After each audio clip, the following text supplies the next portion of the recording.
الحمد لله الحنان المنان الذي خلق الإنسان وعلمه البيان والصلاة والسلام على رسوله سيد الإنس والجان وعلى آله وأصحابه ذوي الخير والإحسان أما بعد فأعوذ بالله من الشيطان الرجيم بسم الله الرحمن الرحيم وما الله بغافل عما يعمل الظالمون انما يؤخرهم ليوم تشخص فيه الابصار صدق اللہ مولانا العظیم۔ بارگاہ رسالت مآب صلی اللہ تعالی علیہ وسلم میں درود پاک کا ہدیہ پیش کریں۔ اللہم صلی علی سیدنا و مولانا محمد معدن الجود والکرم وآلہ واصحابہ الکرام وابنہ الکریم وبارک وسلم صلاة دائمة سرمدا ابدا۔ عزیزان گرامی وقار، اللہ کریم کو سب سے زیادہ ناپسند چیز جس کا ذکر قرآن پاک میں بھی ہے وہ ظلم ہے۔ ظلم کو اللہ تبارک و تعالی ہرگز پسند نہیں فرماتا، اور ظلم کا مطلب صرف کسی پر ہاتھ اٹھانا ہی نہیں بلکہ کفر اور شرک بھی بہت بڑا ظلم ہے۔ قرآن پاک میں اللہ نے فرمایا ان الشرک لظلم عظیم، اللہ کے ساتھ کسی کو شریک ٹھہرانا بہت بڑا ظلم ہے، اور اس ظلم کی بہت ساری شاخیں ہیں جو آج ہم دنیا میں دیکھ رہے ہیں۔ انسان کسی نہ کسی جگہ پر ظلم کرنے کا شکار ہو جاتا ہے، ظالم بن جاتا ہے۔ اور ظلم کی تعریف اگر دیکھیں عربی میں تو یوں کہا گیا وضع الشیء علی غیر محلہ، کسی چیز کو اس کی جگہ پر نہ رکھتے ہوئے، اس کی حیثیت کو اس کی حیثیت کی جگہ پر نہ رکھتے ہوئے دوسری جگہ پر رکھ دینا، یہ ظلم کہلاتا ہے۔ حقدار کو حق نہ دینا یہ ظلم ہے، یا اپنے حق سے زیادہ کسی سے چھین لینا یہ بھی ظلم ہے۔ اور یہ ظلم کی ایک دو نہیں ہزاروں مثالیں ہیں، لیکن قرآن ہر ظلم کی مذمت کرتا ہے۔ اللہ کریم کئی جگہوں پر ارشاد فرماتا ہے ان اللہ لا يحب الظالمین، اللہ تعالیٰ ظالموں کو ہرگز پسند نہیں فرماتا۔ میرے عزیزو، گناہ بھی ظلم ہے، جیسے کہ قرآن میں اللہ نے فرمایا وَلَوْ أَنَّهُمْ إِذْ ظَلَمُوا أَنفُسَهُمْ، جب لوگ اپنی جانوں پر ظلم کر لیں تو اے محبوب آپ کے دربار پہ آئیں۔ یہ جو آیت ہے ظلم کا مطلب کیا ہے؟ انسان جب گناہ کرتا ہے تو وہ اپنے آپ پر ظلم کرتا ہے۔ ظلم کی بہت ساری شاخیں ہیں، اور ظالموں کو اللہ پسند نہیں فرماتا، چاہے وہ اپنے اوپر ظلم کیا ہو یا کسی نہتے پر ظلم کیا ہو۔ آج دنیا میں جو حالات ہم دیکھ رہے ہیں، ظالموں کا ظلم عروج کو پہنچا ہوا ہے، اور قرآن پاک میں رب تعالیٰ نے ظالموں کی نشانیاں بھی بیان کی، ایسا نہیں کہ یہ پہلی مرتبہ ہوا ہے۔ اللہ تعالیٰ فرماتا ہے وَكَم مِّن قَرْيَةٍ أَهْلَكْنَاهَا، کتنی بستیاں ایسی ہیں جن کو ہم نے ہلاک کر دیا۔ رب تبارک و تعالیٰ نے ان کو ختم کر دیا کیونکہ وہ ظالم تھے۔ ظالموں کی بستیاں جو ہلاک ہوئیں، قرآن پاک میں 3 مثالیں آپ کو بتاتا ہوں۔ ایک نوح علیہ السلام کی امت اور ان کی آبادی، دوسری حضرت لوط علیہ السلام کی قوم، تیسری حضرت صالح علیہ السلام کی قوم۔ یہ تینوں قومیں ایسی ہیں، گناہ میں تو تھی لیکن غرور بہت زیادہ تھا، گھمنڈ بہت زیادہ تھا۔ آج کے دور میں اگر کسی کے پاس پیٹروٹ میزائل ہیں اور بم بارود کی طاقت رکھتا ہے، نیوکلیئر پاور ہے، تو وہ یہ سمجھتا ہے مجھے کوئی شکست نہیں دے سکتا۔ یہ ہر دور میں ظالموں کا خواب رہا ہے، ہر دور میں ظالم اسی طرح کی فکر رکھتے ہیں۔ نوح علیہ السلام کی قوم بہت مضبوط قوم سمجھی جاتی تھی۔ اللہ تعالیٰ نے اپنے نبی کو جب حکم فرمایا کہ آپ ایک کشتی بنائیں بہت بڑی، تو وہ آپ کا مذاق اڑاتے تھے۔ یہاں دور دراز کہیں نہ ندی ہے، نہ نالا ہے، نہ سمندر ہے، کشتی کس میں چلاؤ گے؟ اللہ کے نبی کو پتا تھا کہ عذاب آنے والا ہے، اور اپنے ایمان والوں کو آپ ڈرا بھی رہے تھے، لیکن کفار و مشرکین غرور و تکبر میں ایسے تھے یہاں تک کہ نوح علیہ السلام نے اپنے بیٹے کو بلا کر کہا جو کافر تھا، کہا میرے ساتھ آ جا، یا بنی ارکم معنا ولا تکن مع الکافرین، بیٹا ہمارے ساتھ آ جا، کافروں کے ساتھ مت جا۔ اس نے کیا کہا؟ قال سآوی الی الجبل یعصمنی من الماء، میں تو پہاڑ کی اونچی چوٹی پر چلا جاؤں گا، تمہارا پانی مجھے کچھ نہیں کر سکے گا۔ یہ اس وقت ظالموں کا خیال تھا، گمان تھا۔ پھر اللہ تعالیٰ قرآن پاک میں فرماتا ہے وَفَجَّرْنَا الْأَرْضَ عُيُونًا، ہم نے زمینوں کے سارے چشمے پھاڑ دیے، ہر جگہ سے پانی کے سوتے نکلے، اور پھر آسمان کے سارے دروازے کھول دیے۔ فَفَتَحْنَا أَبْوَابَ السَّمَاءِ بِمَاءٍ مُنْهَمِرٍ، اللہ فرماتا ہے آسمان کے سارے دروازے پانی کے کھول دیے، آسمانوں سے پانی اور زمینوں سے پانی۔ فَالْتَقَى الْمَاءُ عَلَى أَمْرٍ قَدْ قُدِرَ، سورہ قمر کی آیتیں ہیں، رب تعالیٰ فرماتا ہے پانی اتنا بڑھ گیا کہ جو رب تبارک و تعالیٰ کی طے کی ہوئی معینہ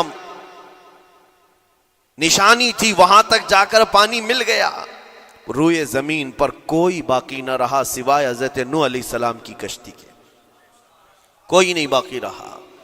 جب یہ پانی پھیل گیا، کیا پہاڑوں کی چوٹیاں، کیا محلوں کی اونچائیاں، سب غرق ہو گئے، اور وہ جبابرہ، وہ قوت کے بادشاہ جو کہتے تھے ہمارا کوئی کچھ نہیں بگاڑ سکے گا، سڑ گئے پانیوں میں۔ صرف پانی اللہ تعالیٰ بھیج دے تو انسان اسے روک نہیں سکتا، عذاب الہی کو کیسے روک سکے گا؟ دوسری گھمنڈی قوم، غرور میں مبتلا قوم تھی حضرت لوط علیہ السلام کی قوم، جو بدکاریوں میں ملوث تھے۔ اللہ کا جب عذاب آیا تو قرآن پاک میں رب تعالیٰ فرماتا ہے وَأَمْطَرْنَا عَلَيْهِمْ حِجَارَةً مِّن سِجِّيلٍ، نوکیلے پتھروں کی ہم نے ان پر بارش کی۔ فَجَعَلْنَا عَالِيَهَا سَافِلَهَا، ان کی اونچائیوں کو اٹھا کر کے نیچے پلٹ دیا گیا، زمین کو فرشتوں نے اوپر تک اٹھایا اور اس کے بعد پلٹ دیا۔ یہ پوری بستی غرق ہو گئی، ختم ہو گئی۔ یہ بستی بھی وہی تھی جس کو حضرت لوط علیہ السلام بار بار تنبیہ کرتے تھے کہ ظلم سے بچو، ظلم سے بچو، ظلم اللہ کے عذاب کو دعوت دیتا ہے، لیکن وہ مذاق اڑاتے تھے، اور جب ہلاک و برباد ہو گئے، ختم ہو گئے، ان کی نشانیاں بھی باقی نہیں رہی۔ وہ پتھروں کی بارشیں کہاں ہوئی تھی واللہ عالم، لیکن میرے عزیزو ہم نے دیکھا ہے جہاں یہ قوم آباد تھی اس علاقے کو آج بتایا جاتا ہے وہ جارڈن کا علاقہ تھا، بحر مردار جہاں پر آج باقی ہے، ڈیڈ سی۔ میں خود سفر پر دیکھا، جارڈن کی ایک سرزمین پر گاڑی چلتی جا رہی ہے اور کالے کالے پتھر، جہاں تک نظر کرو صرف پتھر ہی پتھر ہیں، بہت نوکیلے۔ ایسے پتھر میں نے دنیا میں دوسری جگہوں پر نہیں دیکھا۔ آج بھی اسی طرح سے باقی، تقریباً 100 کلومیٹر 150 کلومیٹر تک صرف پتھر ہی ہے، بیچ میں صرف ایک روڈ جاتا ہے، اس کے بعد نہ کوئی درخت دکھتا ہے، نہ کوئی عمارت ہے، نہ کوئی پہاڑ ہے، صرف پتھر، پتھروں کا صحرا ہے۔ آج کی اس صدی میں دیکھ کر کے ان پتھروں کو ہیبت طاری ہو جاتی ہے، جس وقت وہ برسے ہوں گے ان کی حالت کیا ہوگی۔ اور میں یہ نہیں کہتا بالضبط کہ یہ وہی پتھر ہیں جو برسے تھے، واللہ عالم، لیکن میرے عزیزوں نشانیاں آج بھی عذاب الہی کی موجود ہیں۔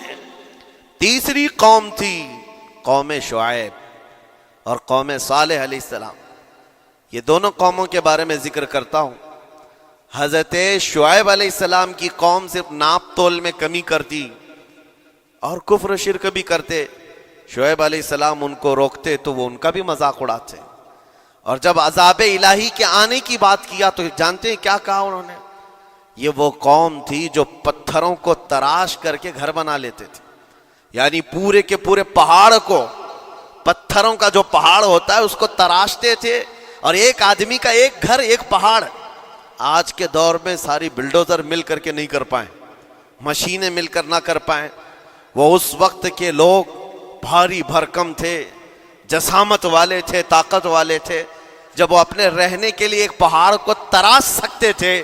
4000 سال پہلے کی بات کر رہا ہوں، اس وقت میرے خیال سے وہ اپنے زمانے کے سب سے بڑے ماڈرن لوگ یا ترقی یافتہ لوگ کہلاتے ہوں گے، سب سے زیادہ ترقی یافتہ کہلاتے ہوں گے.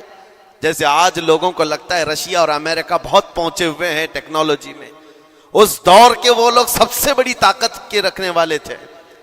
جب حضرت شعیب علیہ السلام نے ان کو اللہ کے عذاب سے ڈرایا تو کیا کہتے تھے؟ عذاب وہی نا جو نوح علیہ السلام کی قوم میں آیا تھا، بارش آ گئی تھی، زمین سے پانی نکل گیا تھا تو پانی بہت ہو گیا تھا.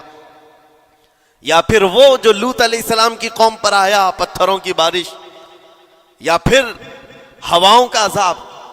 اگر یہ تینوں بھی آئیں تب بھی ہمارے ان پہاڑوں کے گھروں کو نقصان نہیں کر سکیں گے. ان کا اتنا غرور تھا. اگر پانی بھی آ جائے سمندروں کا، یا ہوا بھی تیز چلے، یا پتھروں کی بارش ہو، ہم تو بہت محفوظ قلعوں میں ہیں.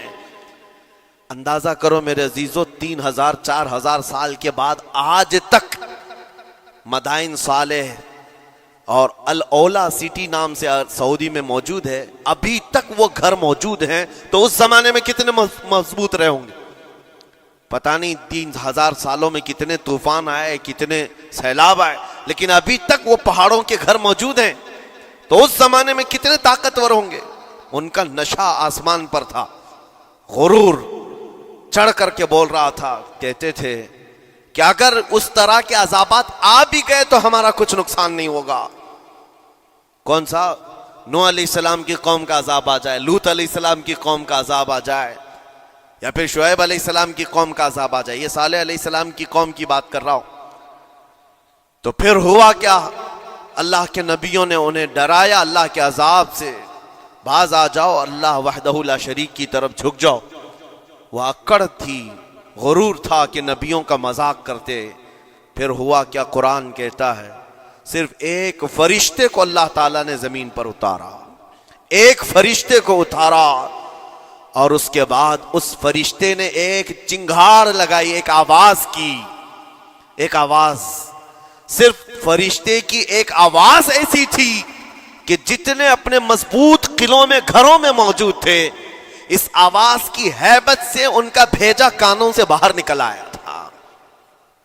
اور صبح کے وقت جب اس بستی میں جا کر کے دیکھیں تو سب کے سب اوندھے منہ گرے ہوئے تھے، ایک بھی اس میں سے بچا ہوا نہیں تھا. نہ نوح علیہ السلام کا طوفان آیا، نہ لوط علیہ السلام کی قوم پر برسنے والے پتھروں کا عذاب آیا، نہ ہی ہوائیں چلائی گئیں. ایک فرشتے کو بھیج کر رب تعالیٰ نے اپنی قدرت کا مظاہرہ فرمایا. اللہ کے کروڑوں اربوں لا تعداد فرشتے ہیں، ایک فرشتے کی طاقت ایسی ہے کہ اگر وہ اپنی آواز نکالے تو تمہارے کانوں سے بھیجا باہر نکل آئے. اللہ وحدہ لا شریک، وہ حی و قیوم کل بھی تھا اور آج بھی ہے. وہ رب ذوالجلال حی و قیوم ہے، طاقتور ہے اور ہمیشہ رہے گا.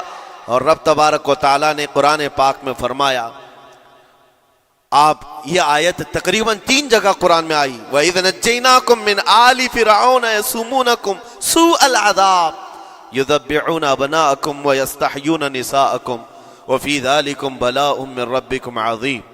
رب تعالیٰ فرماتا ہے یاد کرو فرعونیوں کے عذاب سے اللہ نے تم کو نجات دی. یہ بنی اسرائیل کو کہا جا رہا ہے کہ فرعونیوں کے عذاب سے، کہ فرعون اور اس کے لشکری اس قدر سخت سزائیں دیتے تھے موسیٰ علیہ السلام کی قوم پر، ایمان والوں پر، بنی اسرائیل پر. اللہ فرماتا ان سے نجات دیا رب تعالیٰ نے، لیکن وہ کرتے کیا تھے؟ بنی اسرائیل میں ایک بھی بچہ پیدا ہو جائے اسے ذبح کر دیتے تھے. فرعون کے لشکریوں نے ایک سال میں 12,000 بچوں کو قتل کیا ہے، 12,000 بچوں کو ذبح کر دیا ہے. آج کے اسرائیلی اگر یہ بچوں پر ظلم کرتے ہیں تو یہ تعجب کی بات نہیں ہے. فرعون کی سرشت میں داخل تھا اور یہ فرعونی ہے، وقت کے جبابرہ ہیں، وقت کے ظالم ہیں. 12,000 بچوں کو قتل کر دیا تھا فرعون اور اس کے لشکریوں نے، اور عورتوں کو زندہ چھوڑ دیتے تھے. قرآن میں اللہ تعالیٰ نے فرمایا 3 جگہ آئی آیت، لیکن اس کے ساتھ رب تعالیٰ یہ بھی فرماتا ہے یہ سخت ترین سزائیں دیتے تھے فرعونی، اللہ نے ان سے تم کو نجات دیا. لیکن یہ سزائیں کیوں دیتے تھے، یہ عذاب کیوں تھا؟ وَفِي ذَلِكُمْ بَلَاءٌ مِّن رَبِّكُمْ عَظِيمٌ. یہ ہے فرمان اللہ کا۔ یہاں میں یہ ٹکڑا اگر بیان کر دوں تو آج آپ کے دلوں کے اندر ایک یقین پیدا ہو جائے گا آج کے حالات کے مطابق فرعونیوں کا اس قدر سخت عذاب کیوں تھا۔ رب تعالیٰ فرماتا ہے اے مومنو، ان تمام معاملات میں اللہ کی طرف سے تمہارے لیے بڑا امتحان تھا، یہ امتحان تھا، اور وہ امتحان آج بھی ہے اور ہر زمانے میں رہے گا۔ ستیزہ کار رہا ہے ازل سے تا امروز، شرار ابو لہبی سے چراغ